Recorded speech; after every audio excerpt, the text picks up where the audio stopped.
There's no right, there's no wrong, there's no politics. Yeah. It's just 6 people telling their stories. And the way I see it, you're asking, I don't care whether you agree with what I'm saying or if I'm not. This is my story, it happened to me, I just want you to listen.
I was the child.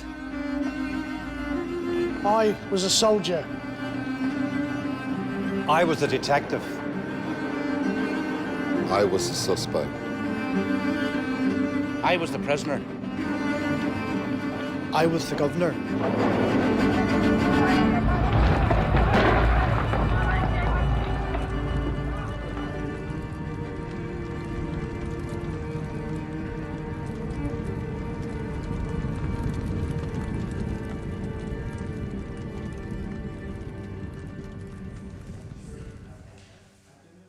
We've all been quite brutalised by things, you know, and then at the same time there's this thing called soul or heart or whatever it is, and I'm fascinated by that as well, but I'm fascinated by the idea of how that part of me can retreat so deeply inside me that it never gets the chance to actually come out and say anything. When's it safe to be totally myself? My son's in that car! I'm on my back kicking and I'm on my back. I have seen, witnessed people that have never been tainted with anything, been harder people than us. And more twisted than us because they've never experienced it, and they're shouting at the television and all.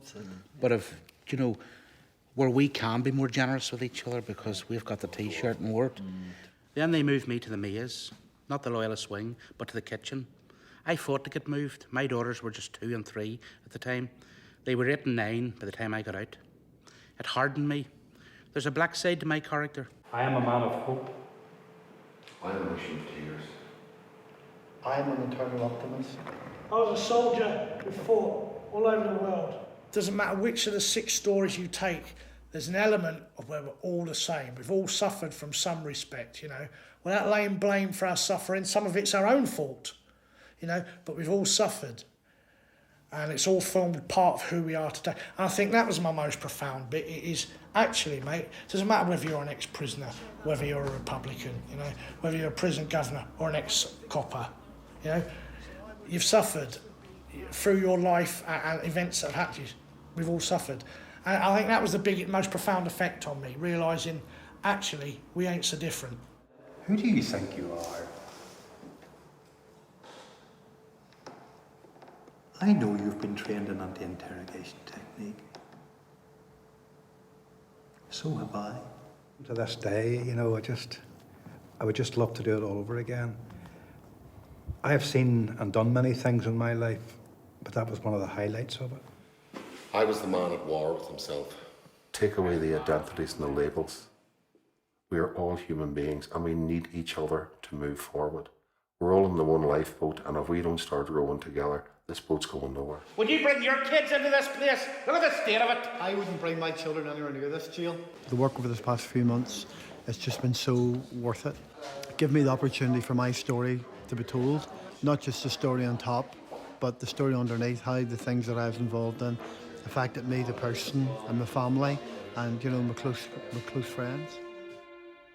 The bomb exploded without any warning. The 3-story building collapsed like matchwood into a pile It's of... an early morning, Saturday, the 10th of May, 1975. The radio's on. There's an overnight report of 2 people being shot dead in Belfast. So we just listen to the litany of the dead. But the day is a day of celebration. Because, see the day, me and my dad in the Lord Mayor's show, he's driving the lorry for the NSPCC, promoting the prevention of cruelty to children. On our way back, we get our car. My dad double parks the car. He goes to Kelly's shop to get a packet of fags, and then he goes across the road to the bookies to do a wee bet while I wait for him in the car. Out of the corner of my eye, I sees this white car, and it comes screeching up and it double parks. It's beside us. There's a few guys in the car. The first guy gets out. He's got a machine gun. He starts shooting them down the street. I hear the bang of the gun on the roof of the car. The second guy gets out. He's carrying something. It's like a wee red and black tartan bag. What is it? Where's my dad? All hell's breaking loose. I look out the back window, and I can see an old man hiding behind a tree, and he keeps waving at me, and then hiding back in behind the tree again, and I can't get the door open. And the second guy coming right to the window, I think he's going for the handle of the door, and he looks right in the window at me, and I'm like a rabbit in the headlights, and I can see my dad, and my daddy's been held back by a couple of guys at the door of the boogies, and I can hear him shouting, "That's my son in that car!" And I'm kicking, and I'm struggling, and all of a sudden, the door just pops open as my daddy just runs right towards me, and I just roll, and the car just goes up in the air, and goes bang down, it's blown apart, and there's blood coming out of my ears. A nail from the bomb went right through my daddy's wrist, but none of them touched me. But I'm dazed. And my dad just sits beside me in the ambulance on the way to hospital. Like eventually the physical wounds heal, and I go home from hospital, but the family never talks about it. Like what happened that day, you know, it was a relatively minor event in the scale of things happening in Belfast, you know. We went back to putting up a mattress against our kitchen window as the gun battles raged outside in the street. It was just a litany of destruction.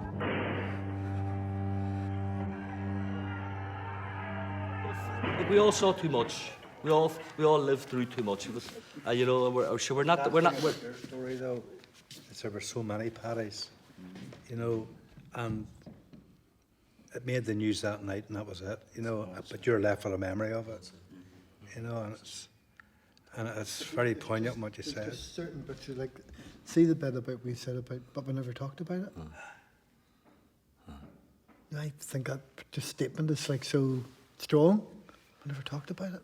You think, why, Jesus, why would you not talk about that? Yeah, what's it? You think, Jesus, why would you not talk? That was like, but your family just didn't. No. How do you handle a bomb?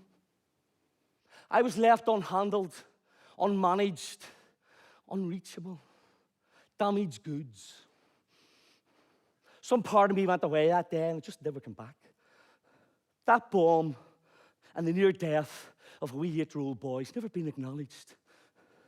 It's not worth an inquiry. Am I not worth an inquiry?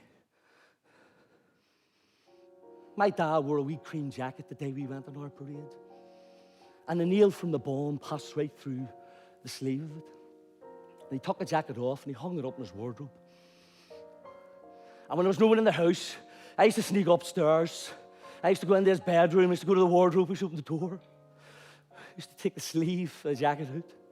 I used to just push my finger right through. Millions of children starve because they're hungry in our world. Every day. Little boys are blown up in car bombs. Men are murdered in front of their wives and children. Guys spend years locked up in cages with shite spread on them and on the walls. Do you know, sometimes I feel ancient. Sometimes I feel 1,000 years old.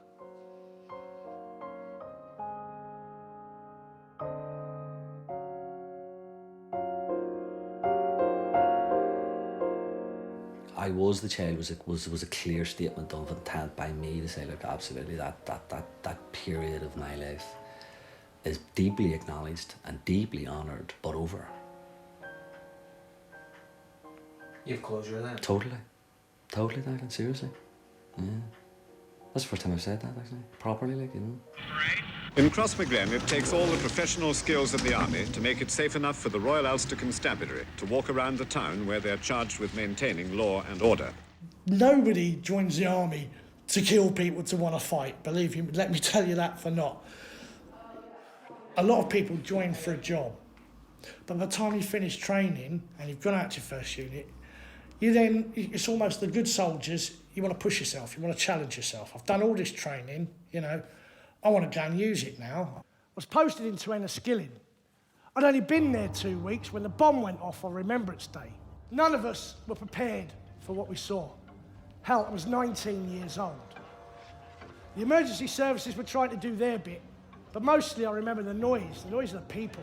The screaming, the shouting, the sobbing, the fear, the anger and the confusion.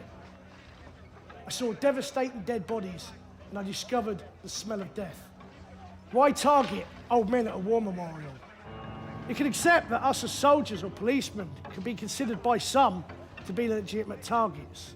But old Irishmen that survived world wars, that just turned up to pay their respects to those that didn't come home. The anger made us all very aggressive. And I reckon if there had been any more incidents during that tour, the troops would have been much less restrained. That's when you realise it's a conflict. Fearful as this walk has been, today it brought sheer terror. Nothing can prepare you for the first time you face a rioting crowd. You turn the corner and fucking hell, it's a physical thing. You can feel the waves of hatred in the air. But you had to be careful. Some people would spit at you and throw hot water at you. Some were friendly. Others would scream obscenities and wouldn't pass you a cup of water if you were on fire. They'd laugh and cheer if a soldier went down, and you had to develop a thick skin. Now eventually either the riot would die down or we'd get relieved. I would always go get myself a cup of tea, go sit on the back of a snatch and have a smoke. And that's when it would hit you. It cost me 1 marriage and 2 children. Carol, my wife now, you know, she put up with me being in the army for, say, 11 years, you know. She lives with my sleep disturbances and, you know, my waking up in the middle of the night and bits and bobs. She lives with that. But then when she saw it there, she says, you know, I'd never realised it had so big an impact on you. It's only as you're older you can realise, you know, it puts a strain on a relationship, being in the army. It really does. My next tour was in South Armagh.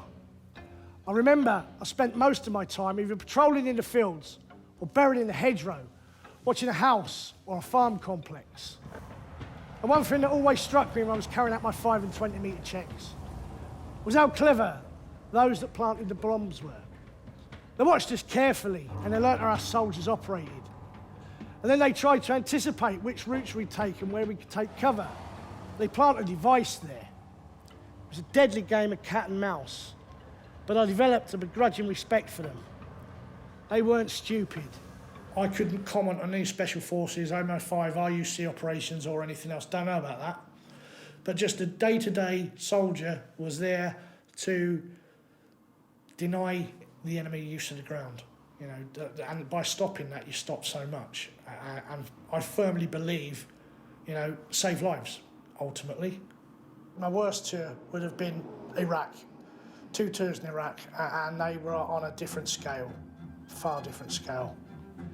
7-year-old kids, just about everybody had access to AKs and explosives. And it was hot, 40 degrees. I was responsible for the lives of over 30 troops. In the 6 months we were there, we had over 200 attacks. Some of them would be 4-hour running gun battles with AKs, mortars, RPGs going off everywhere.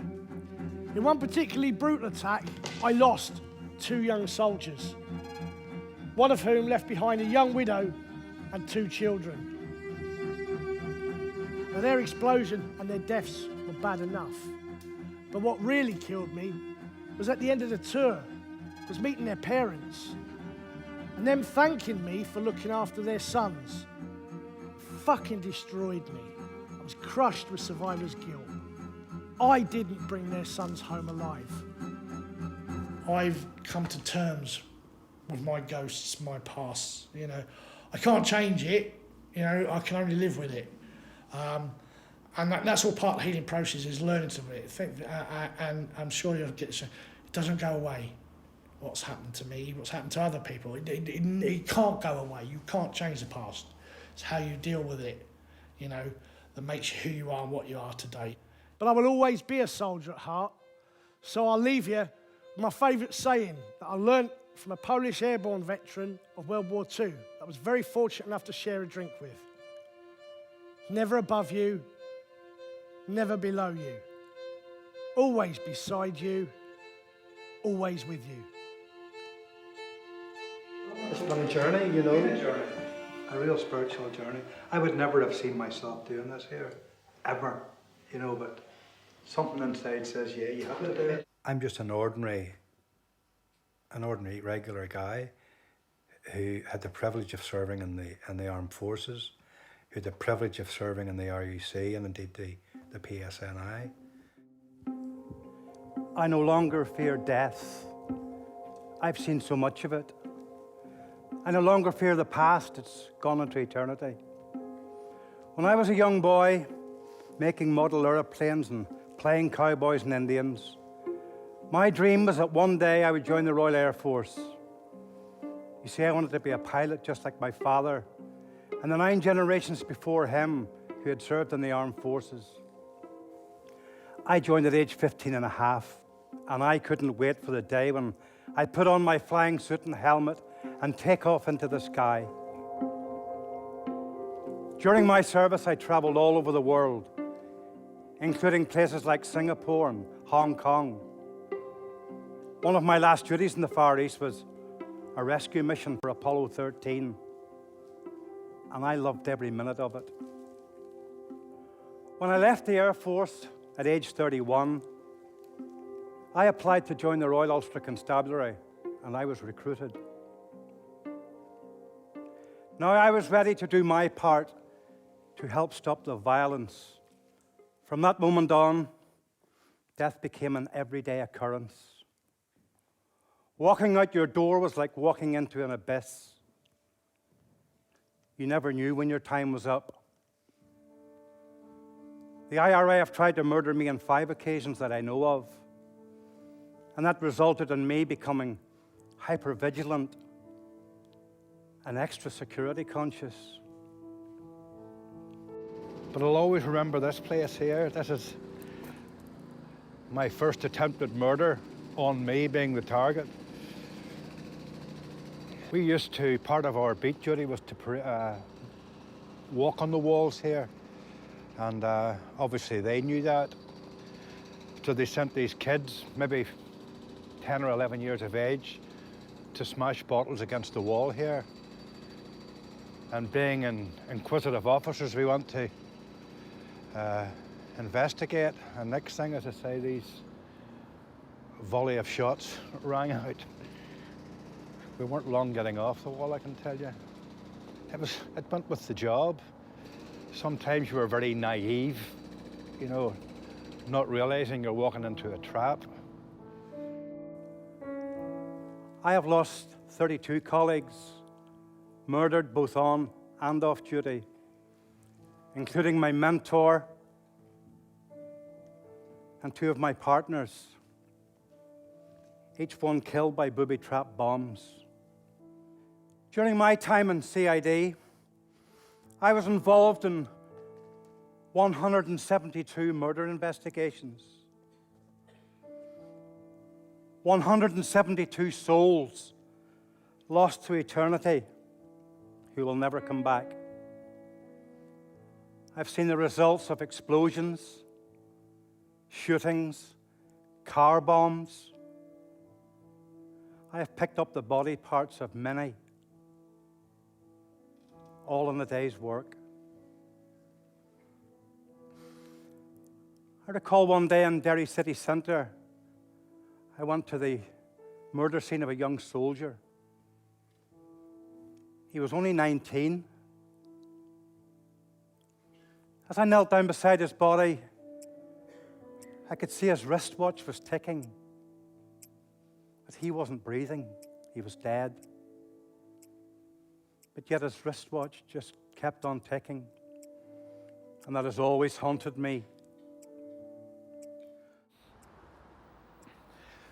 If you'd have asked me or told me that I was going to end up retiring in Derry, I would never have believed you.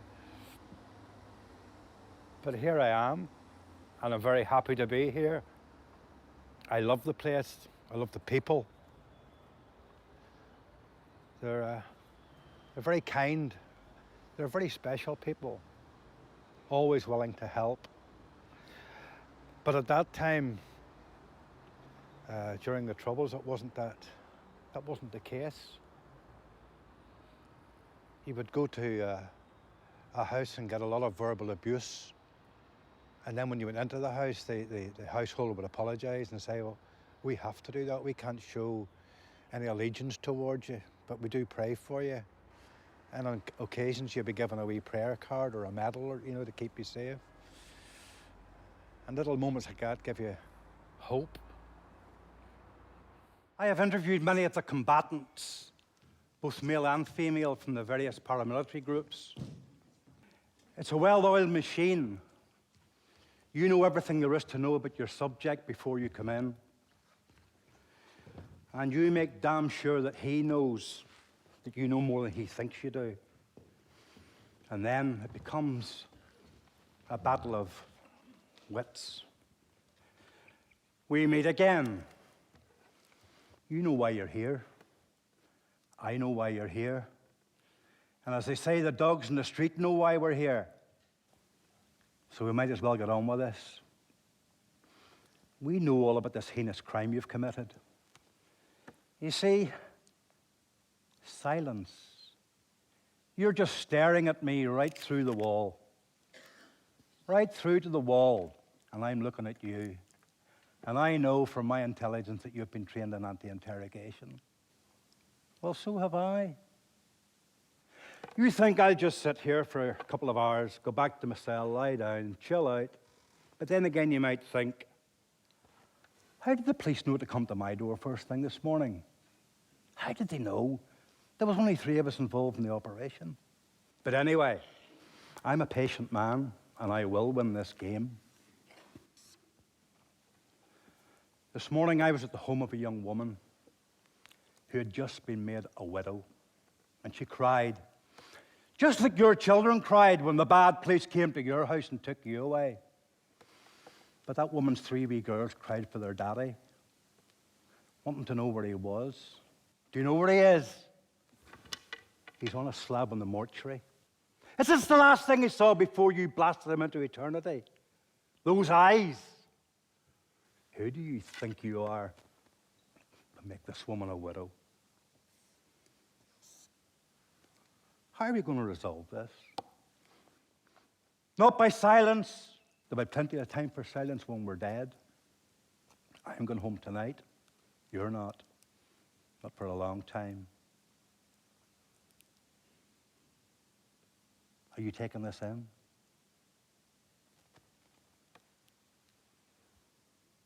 One day it won't be the judge in Downpatrick or Belfast you'll be standing in front of. Oh, you don't frighten me. There's a camera here, there's one here, and you just want me to punch you. But it ain't going to happen. I tell you what, let me see your hands. The hands of a murderer. Is this an admission? Wake up! This is real. We know you've been playing in the big league for a long time. And we also know you've got a great winger in your team. Yeah? You might know him by another name. I know him as Judas. So whatever way you want to play this game, you're going to lose. Now I'm finished with you for the time being. Officer, come and take this person away.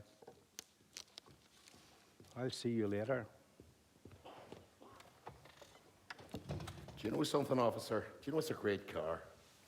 The Capri in silver. That's the first true thing you said, because I have one of those. When I left the police, I was diagnosed with post-traumatic stress disorder. I asked for psychiatric help. And after numerous sessions of counselling and medication, I was asked if I would go back to some of those horrific scenes that had haunted me, and I agreed. When I returned to the drop-in well, I stood inside the ballroom where the bomb was detonated, and I saw that all was normal. There were beautiful chandeliers, snugs, people were talking and laughing, no smell of explosives, no bodies in black bags on their way to the mortuary. I went to Tuban. There was no wreckage of a van, no empty lunchboxes, flasks, coins or blood-stained photos of loved ones scattered on the road. No screams of the living, no horror or commotion, no evidence of death. Everything was quiet, peaceful, and normal. Slowly, I started to accept that time had moved on. The same events would never happen there again. Those bad times have already passed and gone into eternity. What actually happened was the paramotor leader was going to lift it. The staff rang and said, can you go over and talk to him? Because I could calm them down. So I went over and I said, what's the problem with that? It's a second visiting room, Would you bring your children to this visiting room? And I said, I wouldn't bring my children into this jail. So he said to me, well, come on in, will you come in and speak to the visitors? I said, certainly will. He turned round to the visitors who were sitting with all the prisoners and he said, this is Governor McKee. This is the man who wouldn't bring his children to this jail, but expects you to bring yours. Hey, you get that sorted out, you hear us? You better get it fucking sorted out. You better get that fixed, boss. We roll this way. We roll this way. Freeze my scum! The whole room had erupted. Sweat was running down my face. Alarms were pulled. Grills were locked. I was shaking. I probably turned white. I think I just stood there. The paramilitary leader just stood there. Suddenly a grill opened and I made my escape. The next day they wrecked their H block. They wanted me killed. They knew where I lived. Soon I had the police at my door. They had intelligence to support the death threats. The police went on to talk about drive-by shootings. My home was at the edge of the road, and my 3 children slept upstairs under dormer windows. I remember saying to my wife, we have to move. She was devastated. I was overcome with fear and concern for the lives of my 3 children. We were gone in 2 days. This was just the first of 3 such moves. H6 in the Maze prison, D Wing. It took prison officers 4 hours to negotiate this length of corridor as they struggled to regain control last night. We were given prison rules that we couldn't apply. Every decision, no matter how small and insignificant we felt it was, you only had to get that decision ratified by Prison Service Headquarters. Such was the fear that something significant in the prison would spill over into the streets. And people would die as a result. One night in the maze, a tunnel was discovered. So all the cells had to be searched. I was given responsibility for the search in H Block 4. When I arrived that morning, there was 100 prisoners on the doors protesting. The noise was terrifying. The staff were looking to me for leadership, but I couldn't let them go down the wings without their safety being guaranteed. So I went down the wings, alone, not even a radio.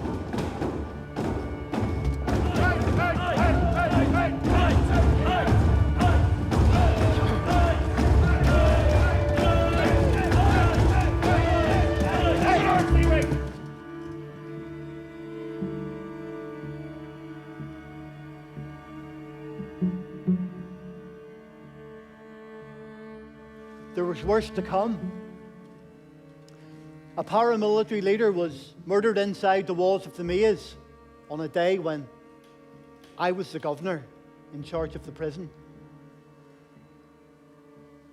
His organisation blamed me. There was a cascade of events which pointed to collusion, and the prison service did little to convince anyone that it was nothing to do with me. There's a lot of debate about victim. People will say that anyone involved in the Troubles, anyone hurt in the Troubles is a victim, whether it be IRA, UDA, or a victim of murder or bomb or whatever. There's other people who say that the man throwing the petrol bomb can't be classed as a victim because he was a perpetrator. But I'm of the belief that because of the conflict, that we're all victims. Whether it's IRA, UDA, a man blown up in a car bomb, we're all victims. And I think whenever we get to a point where people can recognise we're all victims, it'll be another step where we can start to move forward again. I lost my home, my family, my career, and now finally my health. I felt my life was all I'd left to lose. My psychiatrist said I was suicidal, and he demanded that my personal protection weapon be removed from me immediately. It took the prison service 3 days to come to collect my weapon. Now, all this was to do was to feed my paranoia, where I believed they were all involved in this collusion and that everyone wanted me dead.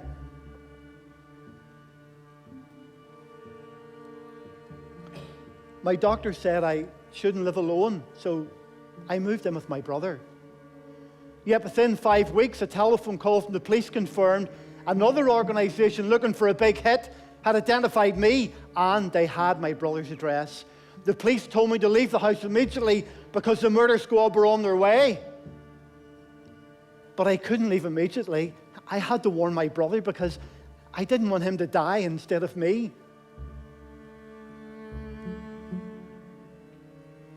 I felt now that everyone I touched, I placed in mortal danger. This was to push me over the edge. I had 65 sessions of counselling. Mostly, I just cried. But my counsellor, Mike, was a wonderful man, and I still remember that very first session, the words that he said to me. He said, "William, we will get through this together." And eventually we did.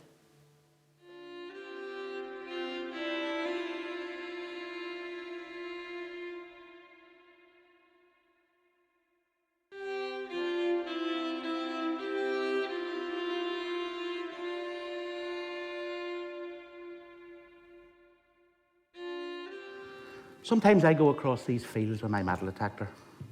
I like finding things. Every inch you go down is 100 years. My detector goes down about 15 to 19 inches. That's 1900 years, and I'm just scratching the surface of history. These fields bear witness to human conflict. Behind every object I find, there's a story.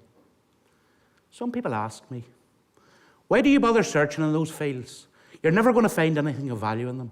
There was a famine here, a great hunger. But history isn't just about things of value. It's about the people who have come before us. I suppose in one sense, for me, it was a release to say, look, this is really what happened, and this is why it happened. You know, we see the picture of the bad person, but we don't know what's behind the person. Why did he get to that point? What drove him? What inspired him to become involved? And I don't think there's a right and wrong answer for that. I think a set of circumstances, through a set of circumstances, a person gets to where they are. We were always conscious about security. We weren't allowed to open our door after dark unless my father was gun loaded. My best friend lived 4 doors up. His father was an RUC too. He was blown up. That's the first funeral I ever attended. But I can remember looking down, because we were on the left-hand side, the balcony, looking down in the minister, and I seen her sitting there, the coffin just there. and her actually, like, I can see it now, her making a day, please, please don't go, Ronnie. And Sonia's daughter and David, the son, David was my mate. Sonia was only a lump of wee girl, she was only about 4 at the time. And her mop of red hair, that's all I could see. But hear this, and see when you hear somebody really wrenching, please don't go, like it comes from there.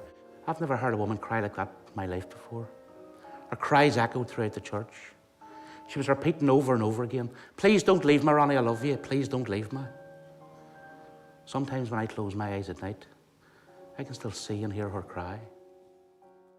So for me, it's a constant battle with yourself. You know, you're doing right or wrong. People turn and say, "No, you're doing wrong," or "You're doing right, good on you," whatever else. You know, it's this constant battle. And when you're at an age, and most of us were young. You know, when you joined the prison service, you were young, and you certainly were.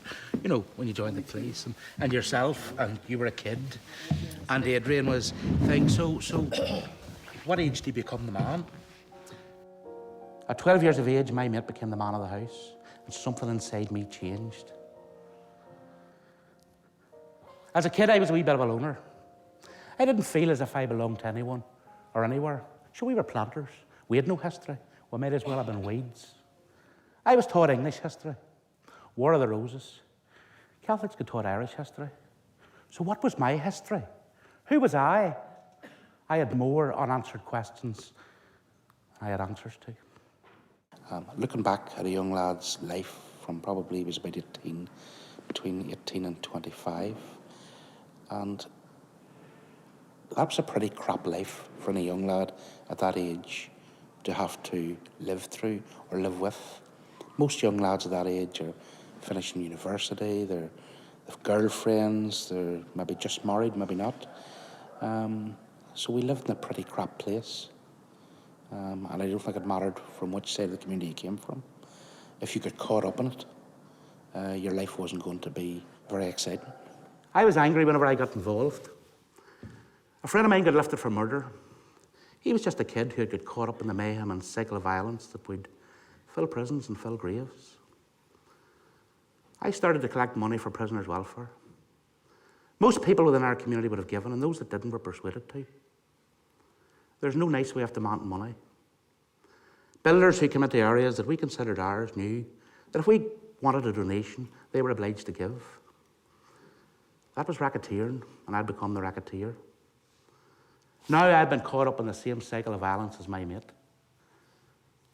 Eventually I got captured. There was no one to blame for this. I chose to get involved. I got involved with racketeering. I was a racketeer. End of, and I was captured, caught, and imprisoned. But nobody forced me down that road. Would I do things differently now, with the knowledge that I now have? Of course I would, but hindsight's a great teacher, but very unforgiving. I got 35 years. My daughters were 2 and 3 when I went in. They were 8 and 9 by the time I got out. There was a very dark side to me back then. Prison does something to you. I can remember going to a Sunday service. Shortly after the service, I seen this minister. He was making his way up to me. Right into my face, he says, "Never let the light go out of your eyes." I'll never forget him saying that to me. So what did he mean? I had often heard that if you take somebody's life, you lose something of yourself. I'm not quite sure what it is. Perhaps it's your soul, I don't know. In any case, I wasn't prepared to lose mine. I wouldn't glorify anything the paramilitary's done. They were always victims. It was all measured in pain and the legacy of the scars we all bear. Now my line has been very firmly drawn in the sand. I think people need the opportunity to express how they feel, how they felt. And I suppose in one sense it's unloading a burden. I wouldn't say that it was like unloading a burden for me. It wasn't. I could live with what I was involved with. I recognised that it was wrong.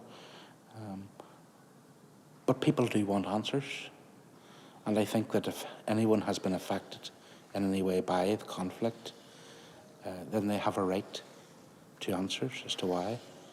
Now it's up to all of us who see things differently to try and rebuild what is broken. What happened to me was 25 years ago. I work, I have a job, and I have never hid my past from anyone. I don't feel I need to.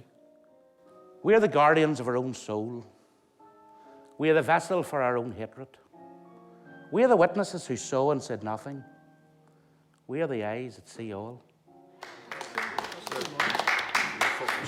But there is wee words. Well, I think it was very strong to come out with what you've come out with. And it's from your, I know it's from your soul, I know it's from your heart, I know that every word you says is from a very honest place. And thank you very much for sharing it with us. Thank you. I'm the same, Sid. I can play that in my head, exactly where you were, you know, from a young fella and going around with your detector and all, and then being a rascal and all that, you know. Could see it all through, but I admire you so much. You are a man. I was prisoner 334879, a civil rights activist from the bog side of Derry, from behind the barricades of Rossville Street, the defence of that wee, small, square inch of land, from a proud Republican history. We were a Catholic family. We all had a PhD in poverty, hunger and damp. It was an everyday thing to see little white coffins on the street. Hey, hey, good looking, what you got cooking? How's about cooking something up for me? My 2-year-old brother Paul died of measles and poor living conditions. He never should have died. I remember this is the first funeral ever I was at as a young fella. My brother Paul, in a little white coffin, was buried just here, placed him in there. I remember my father placing him in to the grave, and I was standing here as a young fella watching him. And my father says he's with his grandmother and grandfather and he's in heaven. My Uncle Joe was a founder member of the Provisional IRA.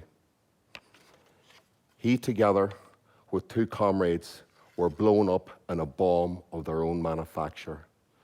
2 children also died. This had a huge and fundamental change within our family. We weren't going to take this on our knees, so we took it to the street. And if we were going to die, then we'd be dying on our feet.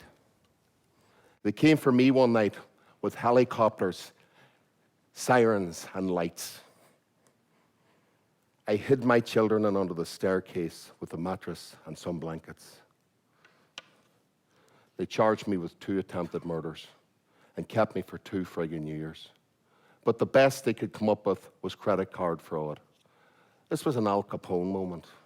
Would I betray one of my own, or would I sort this out myself? We do have to talk about the past, but with a very clear vision of where it is we're going. Because there is a roadmap here. And part of that is dealing with the past, dealing with the hurt, dealing with the injustice of the past, putting it behind us. I saw a screw beating up a prisoner.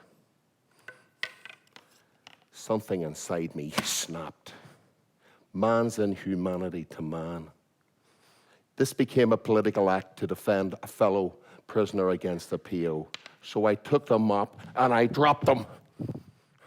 I went to a place I never thought I would go. I went over the top. Clear blue rage and anger. Hate. A screw I knew shouted, "Jesus, Funny, what have you done?" The next thing was a tsunami of blue helmets, and their training was perfect. But you know something? I wasn't fucking bad myself. Come on, lads, let's get it on. I'm your man. We clashed. Crushed out against the wall. Heat. Tagged out. They threw me into my cell. Now the real hard time began. I'd done everything I could to protest their violence and torture. I smeared myself with excrement from head to toe to stop them from getting their hands on me. I lived in solitude and filth. I became a fucking animal. When I was in prison, the brutality would get so bad that I would have an out-of-body experience, and I become the watcher watching. The puppet was able to represent me on stage in such an incredibly touching way that I could actually express myself through the puppet.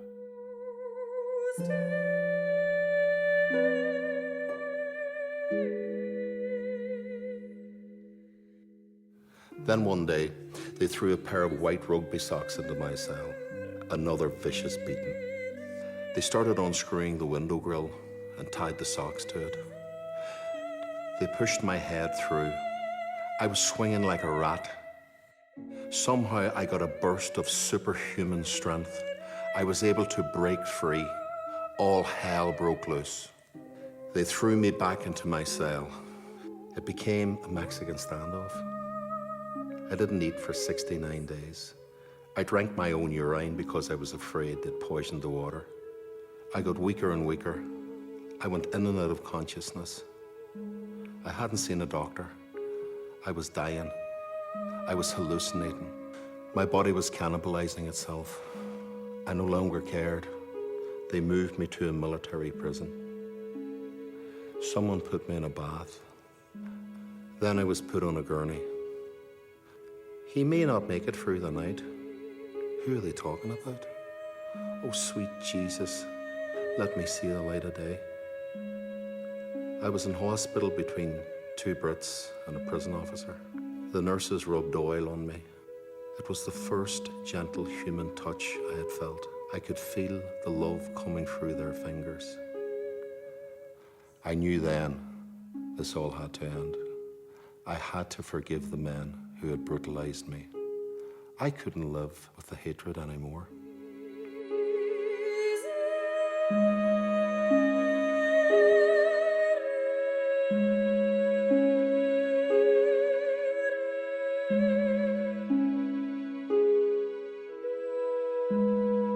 "18 years later, I had a similar dilemma.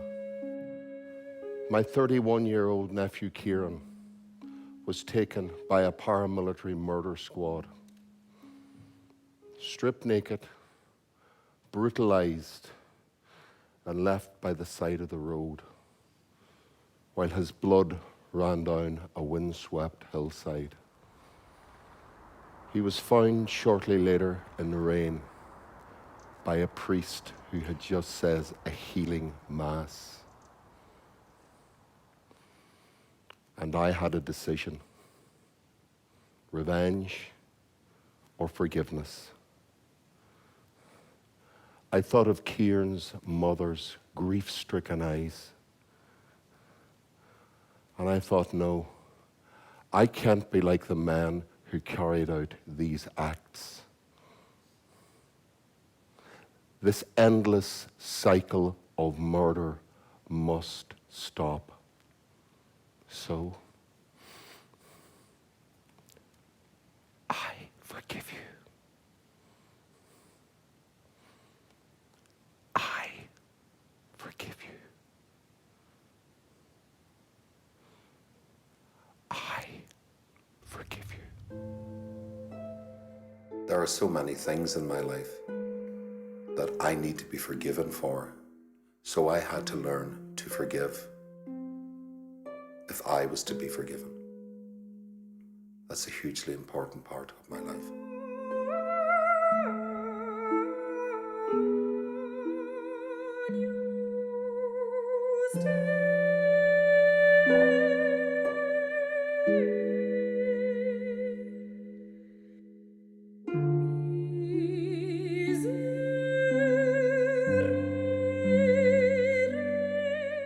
Particularly when you see that image of the puppet, that it being held, being carried by Vinny, that you could, Lord, what is that, you know? Who is that? Is that all of us? Is that every poor soul who was left at the side of a road? Well, could that have been me?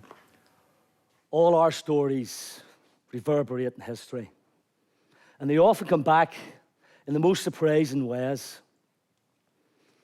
17 years after that car bomb, I helped to devise a community drama about McGurk's Bar. We sat the play in the round, and above the stage, we suspended a crown of thorns. After the opening night performance, I was talking to a few of the audience members. The hairs in the back of my neck stood when I felt this hand on my shoulder.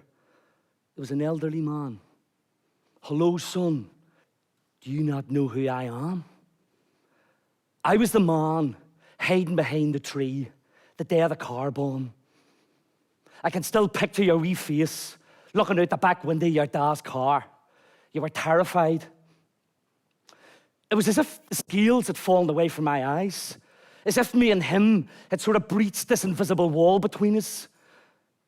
And then I knew him in the flesh. We both looked up at the crown of thorns, and we both talked at the same time. He said, "I wonder what it felt like when they hammered the nails in." As I said, "It was a nail bomb." There's a third part to this story. A few years after this, I'm in a pub in Belfast, Friday afternoon, packed with people, and I'm telling my mate my story about the bomb and the old man. Well, I sensed this man sitting next to me. I kind of knew he was listening to me. I felt his shoulder kind of pressing really tight up against mine. As I got up to go to the toilet, doesn't he follow me? And when I'm coming back from the toilet, he blocks the door, and he holds the handle of the door, and he won't let me past. "Excuse me, son. I couldn't help overhearing your conversation back in the pub in there, yeah? I don't mean any harm, but I told them there was a kid in the car. I was just the driver. I was just the getaway. I'm an 8-year-old boy reliving the horror of the thing all over again. I've just had a conversation with a man who's cost me my emotional life. Do I believe him? Do I report him? Do I follow him home? Do I fucking hit him? I do none of them things. None of them. I go on silent. I internalize all my violence. And it's worn me out. I'm burnt out.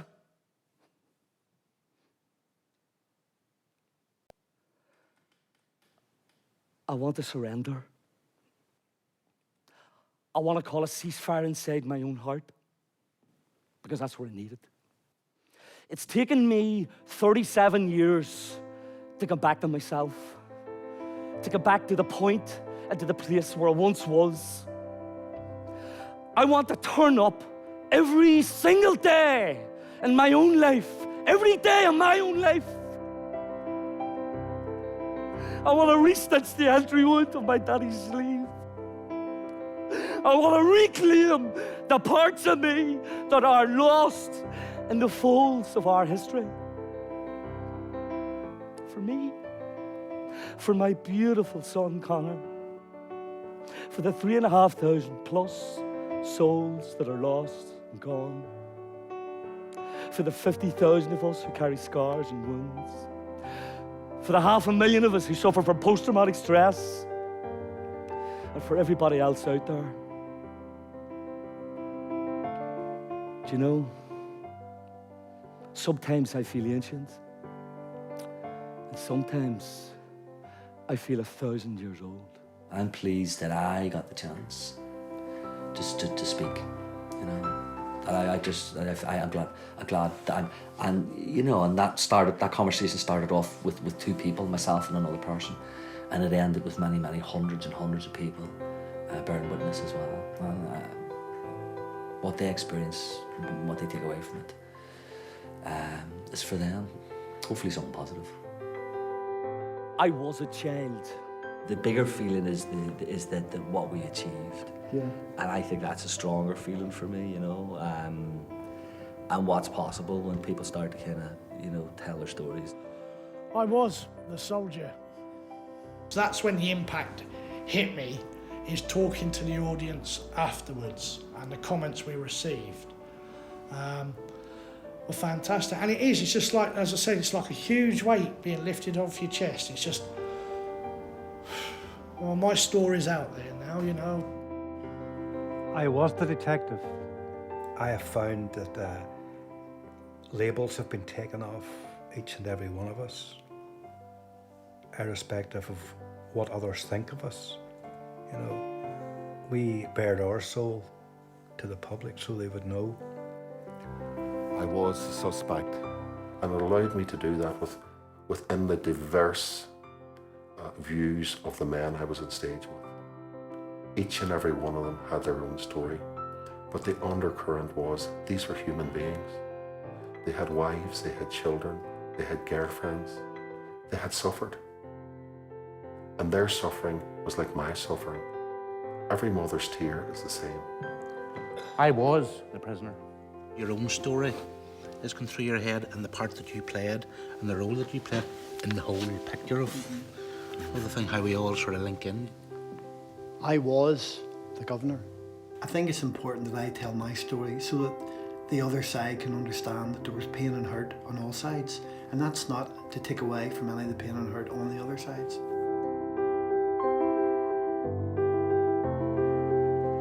It's a kind of an intangible thing, isn't it? Healing. What is all that, you know? It sort of happens sometimes in your dreams. It happens when you least expect it. Something changes inside you, you know. But I think I feel a real tangible feeling of something inside me shifted. It's like it is a release of some sort, you know. Like I said it before, it's like, I mean, the 45-year-old man had to go back and get the 8-year-old kid out of the car, and like he's out of the car, you know. He's out of the car.